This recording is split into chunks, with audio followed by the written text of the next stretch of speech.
Salut à tous et bienvenue sur Full Attack. On est là pour un premier essai et pas n'importe lequel. C'est un premier essai plaisir celui-là. Premier essai d'un vélo d'exception, le Santa Cruz V10. Et oui, le V10, c'est un des vélos de descente des plus emblématiques du milieu, le vélo du Syndicate, et une lignée de vélos qui a un paquet de titres à son actif en Coupe du Monde sur les 20 dernières années au bas mot. Vous l'avez suivi toute la saison passée sur Full Attack, le V10 en est à sa 8e génération. Et après avoir épluché ses nouveautés sous tous les angles, il restait quelques questions en suspens. Tout ça, ça donne quoi en vrai sur le terrain?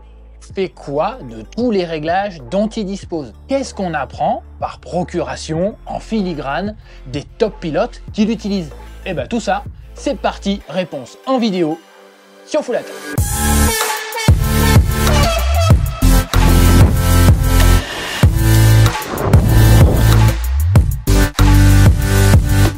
Allez, sans plus attendre, je vais vous mettre dans le bain. Bien sûr, j'ai roulé à plusieurs reprises et sur des pistes que je connais pour ce premier essai du Santa Cruz V10. Mais j'ai aussi profité d'une bonne opportunité pour préciser les choses. Milan Falquet, vous situez, junior de Coupe du Monde qui roule Goodman Santa Cruz. Bon, il se trouve que Milan fait ses études à Saint-Chamond, au pied du Pilat, et donc qui s'y entraîne régulièrement. Entre autres, sur une piste qui vaut le déplacement, à la hauteur de son niveau, quoi. Pour la localisation exacte du spot, je vous laisse voir avec lui, ses potes ou les locaux pour avoir l'opportunité de profiter du taf qu'ils font en piste. Mais pour ce qui est de la nature même du terrain, je peux vous dire que ça vaut le détour. Merci les gars, super piste. Alors forcément, c'est tracé sous l'épaisse couche de sapin qu'on connaît du Pilat, mais ça n'empêche pas d'avoir des beaux secteurs bien différenciés et les changements de rythme qui vont avec. On y reviendra, mais j'en retiens quelques beaux dévers avec des appuis dans la tourbe et avec des racines qui se planquent en dessous, et quelques belles sections dans la pente, bien défoncées, qui justifient largement qu'on soit là sur un V10 et un vélo de descente plutôt qu'autre chose. Ça frappe, il y a des beaux trous, et les rochers sont pas là pour laisser un tant soit peu de répit. Bon, et ben c'est là qu'on s'est donné rendez-vous avec Loïc Deltey de chez Santa pour une bonne session V10 avec Milan et son pote Sacha aux manettes de la navette. Merci mec. Loïc, vous l'avez déjà croisé sur Full Attack, ça fait un petit moment maintenant qu'il bosse pour la marque. Mais surtout, faut savoir que sur ce coup-là particulièrement, sa présence a d'autant plus d'intérêt que Loïc, au-delà d'être un gars hyper stylé sur un vélo, il roule aussi pas mal, voire surtout en descente. Et donc, il a beaucoup roulé le V10 ancienne et nouvelle génération. Tiens, d'ailleurs, c'est intéressant d'avoir sa vision là-dessus. Je l'ai beaucoup roulé. Le nouveau, j'ai eu la chance de pouvoir le rouler assez tôt, parce qu'on a eu quelques modèles, quelques prototypes pour essayer avant. La grosse différence, je dirais, c'est que le nouveau modèle est vraiment plus en accord avec les besoins en Coupe du Monde maintenant. C'est vraiment un vélo pour aller vite. C'est ce que les pilotes ont demandé, les pilotes du Syndicate. Ils voulaient plus de support, que le vélo soit plus stable, un peu plus confort aussi. C'est vrai que l'ancien vélo, le V10, était connu pour être assez confort et surtout à marcher vraiment bien quand c'était défoncé. Ça, on le retrouve encore. Par contre, ce côté hyper mou au début du débattement, ça, on l'a moins. On a vraiment plus de support pour que le vélo garde de la vitesse dans les parties techniques. Si on pousse sur les pieds, il répond plus vite et il ressort plus vite des passages. Tiens, justement, je rebondis là-dessus. Quand Loïc dit du V10 ancienne génération qu'il avait tendance à être très plush, assez loin dans le débattement, c'est typiquement ce que j'ai l'habitude de décrire sur Full Attack comme un fonctionnement de tapis volant en parlant des Santa, surtout des anciennes générations. C'est ce côté qui vole au-dessus du sol, smooth, qui flotte un peu. Eh bien, je dois dire qu'en face de ça, le maintien dont il parle à propos du nouveau V10 est mais des plus évidents. Pour tout vous dire, il y a quelque chose qui m'a frappé dès les premiers tours de roue sur ce vélo. Bon, vous le savez, j'ai beaucoup roulé le Mega Tower ces 2 dernières saisons. Et parmi différentes choses, j'ai perfectionné le fait de rouler manivelle à l'horizontale, jambes tendues et à pousser sur le boîtier pour profiter du jus qu'il a quand on le pilote comme ça. Et ben, c'est assez frappant de constater qu'en fait, V10, il a ce trait de caractère en commun avec le Mega Tower. Des centaines de grammes et une géométrie bien plus généreuse. Tiens, pour illustrer ça, on peut s'amuser à décortiquer cette section de la piste où on se suit avec Loïc. C'est une longue traverse avec des bouts de dévers, des compressions, des appuis, des sauts, quelques légères courbes.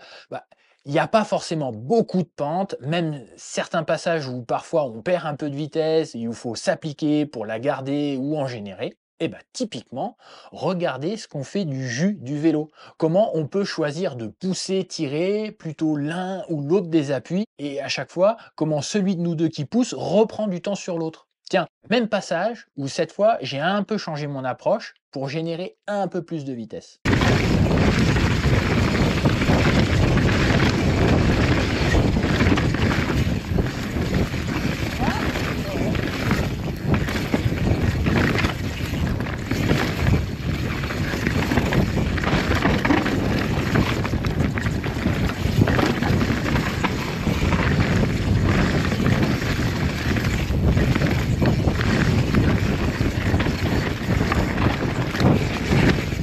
Bon bah voilà, ça, clairement, c'est le premier enseignement de ce premier essai du Santa Cruz V10. Quand on lit du nouveau V10 qu'il a plus de maintien, c'est clairement sur sa capacité à prendre de la vitesse dès qu'on appuie sur le boîtier que ça se traduit dans la vraie vie en piste. Le nouveau V10, c'est clairement un vélo qui a du jus. Il n'y a pas que ce maintien qui saute aux yeux, il y a un autre point qui va avec. Mais ça, bah, je laisse Milan vous en dire deux mots. J'ai roulé l'ancien V10 depuis 3 ans, depuis que j'étais en KD1, KD première année.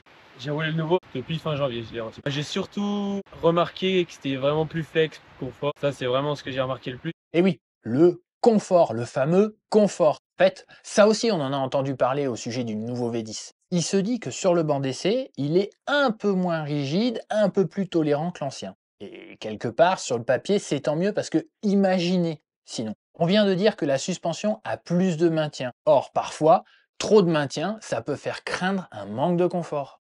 Déjà, le châssis du V10 se charge d'une partie du nécessaire pour éviter la cata. Et ensuite, pour revenir à cette session dans le Pilat, moi, je dois bien dire que c'est aussi ce que la suspension fait avec ce maintien qui m'a interpellé. Pour illustrer ça, cette fois, on se place dans cette section particulièrement rocailleuse de la piste. Grosso modo, la trace descend droit dans la pente, il y a de la vitesse, la terre doit être régulièrement lavée par la pluie et donc il n'y a plus que du caillou.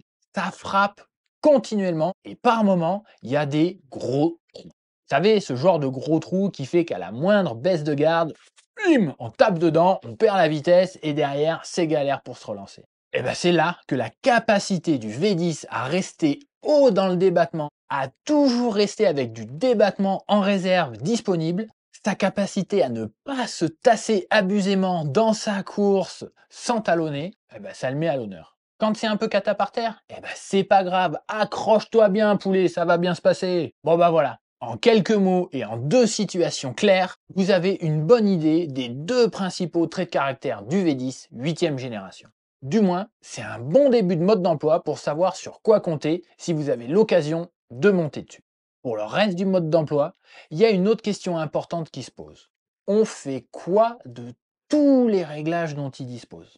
Pour rappel, sur le V10, on a 3 longueurs de base possibles qui s'ajustent via différentes pièces dont le support d'étrier de frein qui se décale, 3 hauteurs de boîtier qui s'ajustent via le flip chip à l'ancrage de l'amortisseur sur la biellette basse et 3 positions via l'ajusteur de reach intégré à la douille de direction. Sur le papier, ça fait pas mal d'options, 27 si mes calculs sont bons, et forcément, ça mérite d'avoir quelques bons repères pour éviter de partir dans tous les sens et de s'y perdre. Bon bah justement, c'est ce à quoi je me suis intéressé via ce premier essai du V10. Et bonne nouvelle, il y a des choses assez simples et claires qui s'en dégagent. Pour moi, dans l'ordre, faut s'occuper du reach, une bonne fois pour toutes, puis de la hauteur du boîtier, si c'est défoncé ou pas, puis de la longueur des bases en fonction du style de pilotage qu'on veut mettre à profit. L'ajusteur de reach, pour moi, c'est plutôt le truc qu'on va commencer par fixer une bonne fois pour toutes en début de saison à réception du vélo. En fonction de ce à quoi vous êtes déjà habitué, de ce que vous aviez sur votre précédent vélo et de ce que vous voulez du prochain.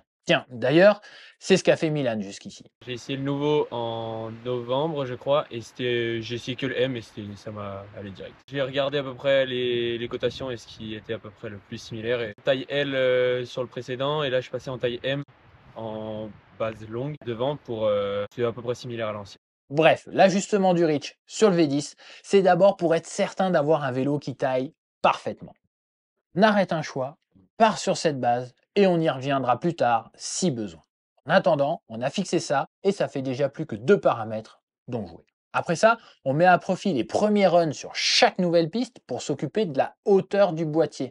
Pour moi, c'est quelque chose à fixer en fonction de la garde au sol que nécessite chaque tracé. Par exemple, ici, j'aurais apprécié d'avoir le boîtier en bas dans les sections rapides et plutôt lisses de la piste, mais dans le défoncé pentu dont je vous parlais à l'instant, je touchais trop facilement les pédales sur les côtés avec le boîtier tout en bas. Donc je suis monté d'un cran, j'ai essayé la position plus haute encore, mais là, c'était justement dans la pente que je me sentais trop perché de l'arrière, que j'arrivais plus à tasser le vélo au boîtier, à bien me poser sur mes jambes. Donc voilà, être à l'aise dans la pente et pas toucher par terre, c'est les 2 critères assez logiques pour régler la hauteur de boîtier. Alors certains pourraient dire qu'on peut aussi jouer des suspensions pour ça, mais moi perso, je trouve que c'est dommage de se compliquer la donne en matière de suspension alors qu'il y a déjà plein d'autres paramètres à prendre en compte, alors qu'il y a un flip chip pour simplifier la vie sur le vélo. En tout cas, moi, je comprends qu'il y soit.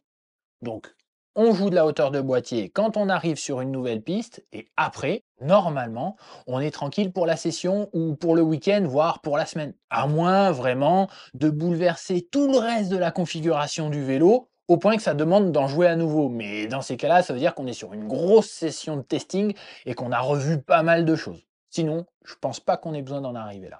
Et du coup, il reste la longueur des bases à ajuster. Alors, je sais que la plupart du temps, on fait vite le raccourci base courte égale ça tourne mieux. Sur le V10, c'est wrong way. C'est pas sur ça que ça joue. En fait, pour bien saisir l'intérêt de jouer de la longueur des bases sur le V10, il faut se souvenir de sa toute première qualité qu'on a évoquée. Qu'il a cette capacité d'accélération quand on tasse le boîtier. Le choix de longueur des bases, ça dépend de ce qu'on veut faire de ce jus. Est-ce que c'est sur une piste très rythmée, où tout est très rapproché, où il faut souvent enchaîner appui, saut, auquel cas les bases courtes sont top parce qu'elles favorisent le fait de faire cabrer le vélo en sortie d'appui et de sauter. Au contraire, est-ce que c'est une piste hyper rapide où chaque dixième de kilomètre-heure compte pour faire la différence au final? Auquel cas, on veut vraiment que chaque effort appliqué au boîtier se transforme en vitesse vers l'avant, les 2 roues bien posées au sol et le grip roue avant le plus constant possible. Voilà, pour moi, après ce premier essai, le mode d'emploi utile du nouveau V10, c'est qu'il y a du maintien, donc du jus, tout en gardant sacrément bien le cap. Pour en profiter pour générer de la vitesse, compter sur le V10 pour la garder même quand c'est défoncé et jouer des réglages pour adapter à la piste. La hauteur du boîtier pour la garde au sol, la longueur des bases pour virevolter ou aller de l'avant. Voilà pour moi comment se résume le Santa Cruz V10 8e génération. Tout simple, non? D'autant plus simple même que je vous ai promis de conclure ce premier essai sur une chose très intéressante. Ce qu'on peut apprendre en roulant le V10 par procuration des top pilotes qui évoluent à son guidon Coupe du Monde. Maintenant que j'ai roulé le V10 8e génération, je comprends encore mieux le pilotage de Jackson Goldson. Vous allez me dire, t'es bien beau Coco, mais t'as pris le pilote le plus en réussite au guidon du V10, c'est facile.